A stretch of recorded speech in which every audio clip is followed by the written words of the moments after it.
Bom dia, caros companheiros, companheiras, estamos de volta no nosso canal para podermos estudar juntos.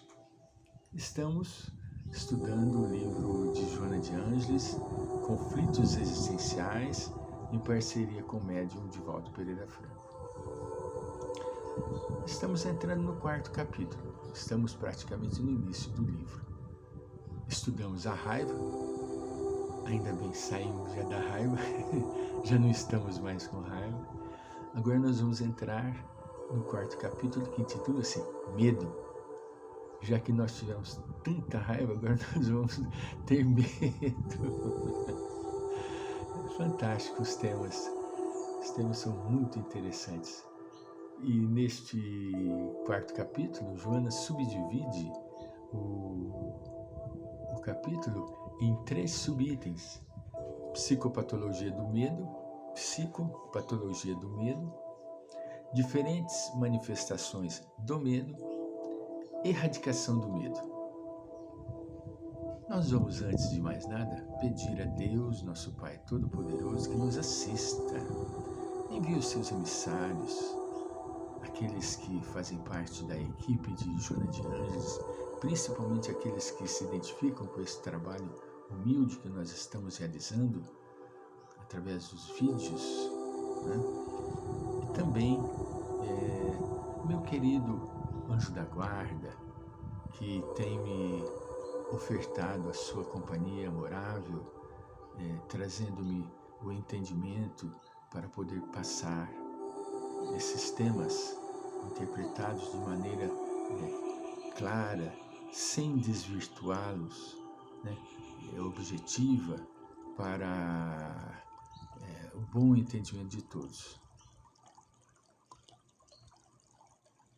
Vamos, como de hábito, ouvir por alguns segundos a melodia e, através desta melodia, criarmos um clima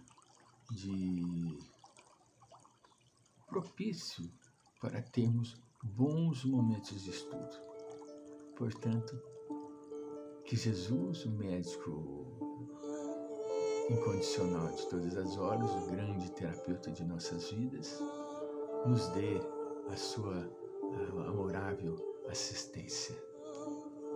Tenhamos alguns momentos de serenidade e de atenção para os estudos e para a melodia. Vamos ouvir por alguns segundos.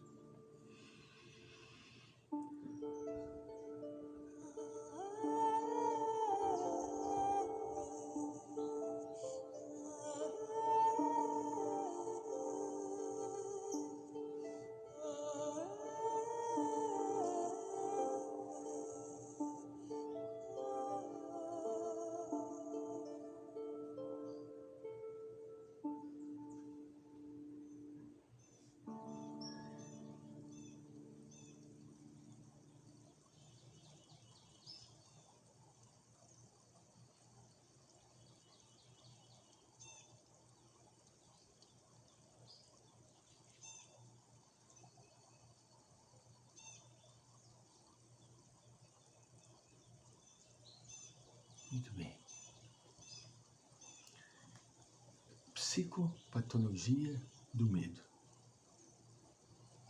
O tema já mostra o significado do estudo. Psicopatologia do medo, ou seja, uma doença psicológica. Nós, infelizmente, além de termos o medo como um recurso excepcional para a preservação da nossa espécie, isso é o atávico. Nós vamos encontrar o medo em todo o segmento da classificação animal, em todo o segmento. Quer sejam eles terrestres, aquáticos, aves, todos possuem uma reação desfavorável do medo, ou seja, eles debandam, né? Se são aves, saem voando. Se são peixes, também saem debandada. E assim por todos os canais. Entende? Por quê? Porque o medo é um elemento intrínseco da nossa personalidade. Como nós trazemos no inconsciente uma série interminável de aquisições, e essas aquisições elas foram retidas, adquiridas por uma série de decorrências, uma série de consequências. E uma das consequências é o medo. Entende? Então, na época da infância, a nossa educação foi crivada pelo medo, né? Vamos dizer, os personagens do medo, né? Saci Pererê, a Mula Sem Cabeça, a Mariona. Eu pelo menos, minha mãe falava, olha, não fica até tarde na rua, que a Mariona vai passar. Mariona, coitada, né? Colocaram um aumentativo para Maria e colocaram ela como fonte de medo, né? Olha, não fica até tarde, porque a mula sem cabeça passa. E assim por diante, né? O Saci Pererê, né? Elementos do folclore foram jogados para desenvolverem o medo na criatura humana, fora medo de todas as naturezas. Exemplo, eu, Francisco, tinha um medo incalculável de altura. Só que graças a Deus eu trabalhei. Eu fui de encontro com esse medo para buscar a origem. Por que é que eu tenho medo de altura? Tem que ter algum significado. Quando eu me casei, eu fui morar num prédio em São Paulo, no 24º andar. O prédio tinha, acho que 30 ou 40 andares, era um exagero, entende? Então, lá eu não lembro de ter tido medo. Eu pus cortina na janela e assim por diante, né? Então não passei a presença do medo lá, mas eu tinha um medo imenso de altura. Quando ia em edifícios e que ia perto da sacada, me dava aquele frio na barriga. Aí eu fui buscar a causa. Quando eu era criança, na cidade de São Paulo, veja bem a importância da educação. Na cidade de São Paulo, eu tinha lá meus 4, 5 anos, morávamos na Avenida Jabaquara e no meio da avenida passava um bonde, não é? E periodicamente tinha feira embaixo onde nós morávamos, na avenida, né? Vez por outra, minha mãe tocava uma campainha, porque morávamos no primeiro andar, era uma loja e em cima um apartamento.